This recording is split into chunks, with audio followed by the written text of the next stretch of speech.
'68 Camaro. We're going to do the big radiator, MSD, KennyCarb, 700. Just kind of reseal it. Just try to make it to where they could drive. He's going to give it to his son, like for Thanksgiving. But then, as we were taking the motor apart, Mr. Riggs informed me of a little situation here. Somebody had put a cam in this, and it took all the teeth off the timing chain, and they fell into the pan. Well, if you look down here, you see this little shiny mark. There's a shiny part there. The cam goes back and forth. It has too big of a camshaft. They did not install a cam button that goes on here. So the cam tried to come out. It misaligned here, and it chewed all the teeth off. All that ended up in the pan. Riggs' sharp eye found it. We started looking. Wouldn't have done us any good to put it together and put in the car, because the son, like Dad said, he's going to beat on it. He's a kid, and we'd have blown it up. So he said, 383 me. So we got a 383, aluminum headed, makes it about 450 to the crank. So we put a 700 with a nice little stall. He's already got nice headers. Very, very nice car. Did the shifter inside, made it for a 700. MSD, KennyCarb, big radiator. Cleaned it up because it was kind of, everybody has their own plumbing. So it just wasn't up to what we like to do, and the customer knows that because we've done a few cars for him. So he said, make it right. I'm going to beat it up. I said, you got it. So we're hustling because tomorrow's D-Day. Get that shifter done. Get the cable in, the kick down. Come on, let's go. We got to go. I gave it to you yesterday. What happened? I was busy doing the other stuff. Yeah, she doesn't done. See, look at there you go. Oh, yeah, just. I mean, what do you want? I mean, golly. We use that finesse here from Paris. What am I going to do? Wait? I ain't got time to wait. That's our electrician focus. That's it. To move it 4 or 5 inches that way. Okay, well, what we'll do is we'll bring them up over past the bottle. Okay. So we'll take the bottle out. I'm going to take the bottle out. And we'll put the bottle back. Just take it out of its holder. It's not a bottle baby anymore. It's growing up. It'll come out. There you go. We'll move everything and then we'll put it on the other side.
Hey, I can let it down. I'm on a roll. What are you doing here? Were you making rolls or what? No. You don't like my hat? What? That's probably mine. You don't concentrate on me. Focus on me. 5:30. We gotta get this done. I'm waiting for y'all to let the cart down.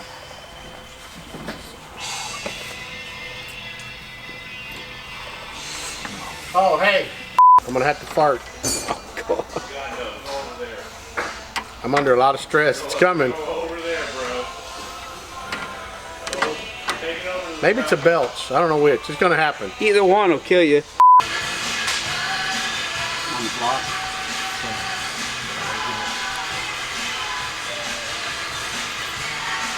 You wanna go, bro?